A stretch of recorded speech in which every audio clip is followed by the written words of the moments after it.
Howdy, this is Sid of the Piper Man, Piper the Settlement, coming to you from the island Puerto Rico with a gentleman's corncob pipe, smoking, breaking it in. How's everybody doing? Yusef, my condolences to all you guys out there. I'm back strong. Got my little cork hat, the colors, Irish colors.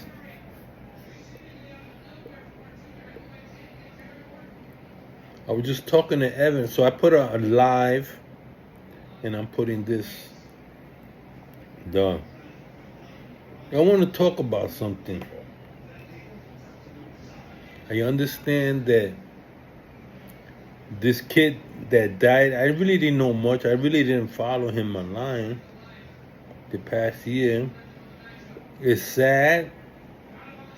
But when you get out there and you debate and you get out there and you know, you're gonna have haters. But I think personally, this is my view. Since they couldn't get to the president, they killed his friend. That's how I see it. Maybe I'm wrong. I could be wrong. But since they couldn't get to Trump, the next best thing, they send a message. And they took out this gentleman who seemed to have galvanized people in England and in France and around the globe, you know. And that's a scary thought that an influencer online can have that kind of impact. That's a scary thought. But hearing his wife said that they're not going to stop, they're going to continue. And it's sad because he was a patriot. It seems like he had a good heart. I can't really talk too much about his personal life. But listen, he took all comers, man. He took all comers.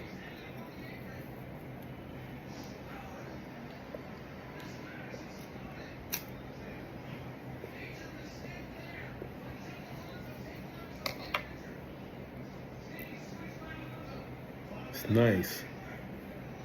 He took all comers, and it's sad for his children, you know, but when you get out there, man, this is not like 30 years ago. Now you got really deranged people. Not only that, okay, he killed them for whatever reason, but everybody else mocking and laughing.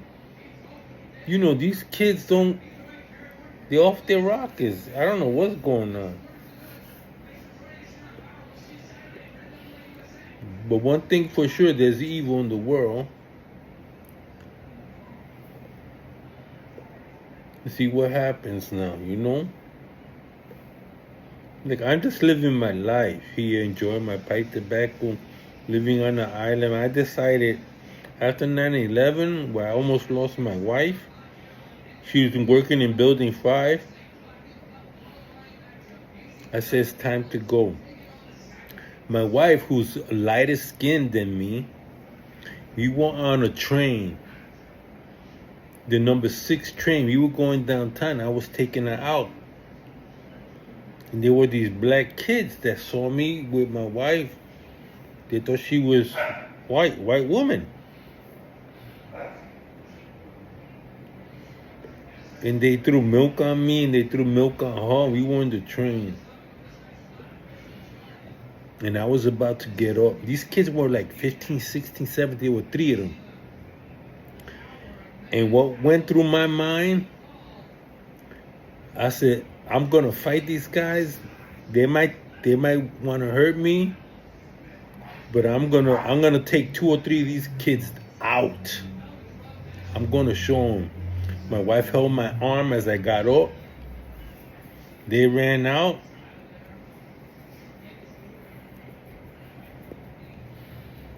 You know, you want to start something with me? I'm here. I'm ready. I know how to take care of myself, but when I was with my wife, I held back. I said, well, these kids are out to do what they call wilding at the time.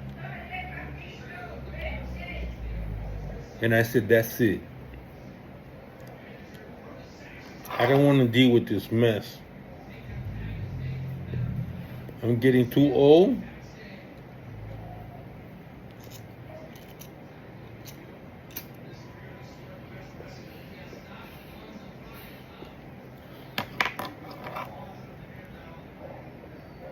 I'm getting too old for this. I remember one time I was working in New York and I took the train. And there were two guys. One of them looked at me and said, you a cop? I said, why do you want to know? Why are you asking me that question? Why am I a cop? He just wondered, and I saw him. He was thinking of doing something. I told him, I got up from the chair and I said, I don't know what you're planning on doing. He started asking me for money. And I said, I'm not going to give you any money. I'm not going to give you any money. I tell you what, I'm not going to stand here and let you take my money. That's number one. Number two, I'm not going to fight with you for 20 minutes. I tell you what to do. I tell you what I'm going to do. I'm going to give you 3 seconds. Then I'm going to rip your head off.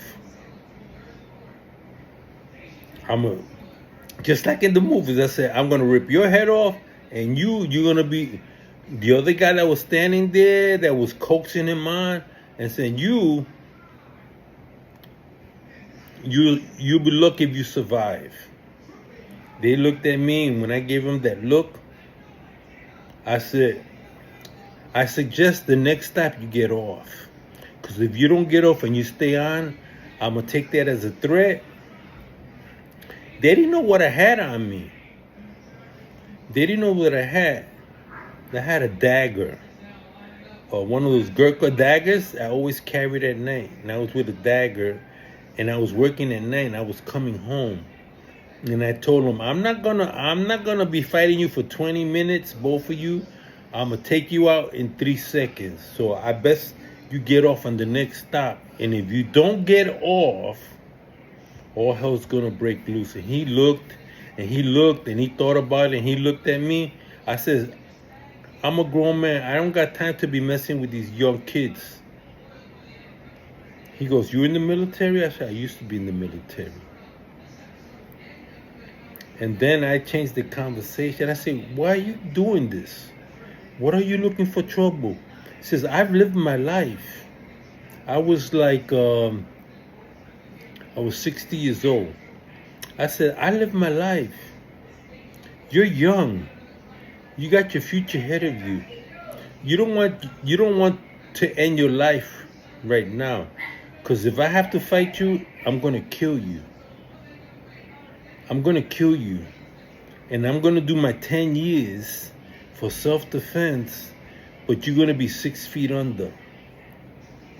He looked at me when the train stopped. I made a move towards them and those guys ran out. I was not playing. I said, oh my God, this is it? They're going to kill me or I'm going to kill them. But see, they didn't know I knew the martial arts and I knew how to defend myself. So when that door opened and I made a move toward them, the guys scrambled out of it, man. When he saw my look in my face and then I looked through the window and they saw my look, my crazy look. Like, this is it, guys. I told you, I don't have time to be fighting you guys and boxing you guys and wrestle you guys. And if you the guys want to beat me up, I said, man, I weigh 280 pounds. And I'm pretty solid. And I got a Tyson right hook. I already planned what I was going to do. And they looked at me. And they realized, well, I think we're over our head. So I smelt it. And I just said, no way. No way they're taking my money. And sometimes, unfortunately, you might be called to action. I said, this is it, man. I'm out of here. I'm gonna end up going to jail for killing two guys that came at me? No. And that was it. That was the last. I said, I got home.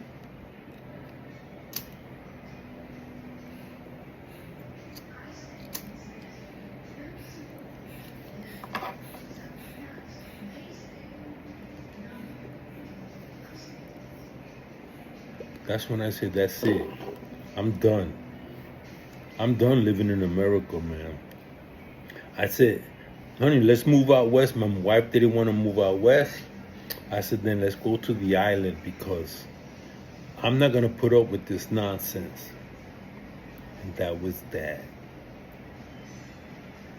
I really thought I was going to have to kill this kid. And that's a terrible thought when you already in your mind, you made up your mind. This it's going to go down. It's either going to be you or it's going to be me. You know, they would have just like tried to punch me, grab me, or whatever. I was not having that. They didn't know. They stepped out. When they stepped out, and the train began moving, I pulled out the dagger, and the guy's eyes opened up like, "Oh snap!" I said, "I don't play." And that's that story. Sometimes you gotta defend yourself, gotta defend your wife, gotta defend your family. And they really lucked out because I really thought I was going to have to put a hurting on them people. That's that. Sailor the Piper Man, Piper the Sailor Man. I'm a nice, easygoing guy, but you threaten me and mine, you're in trouble. Blessings.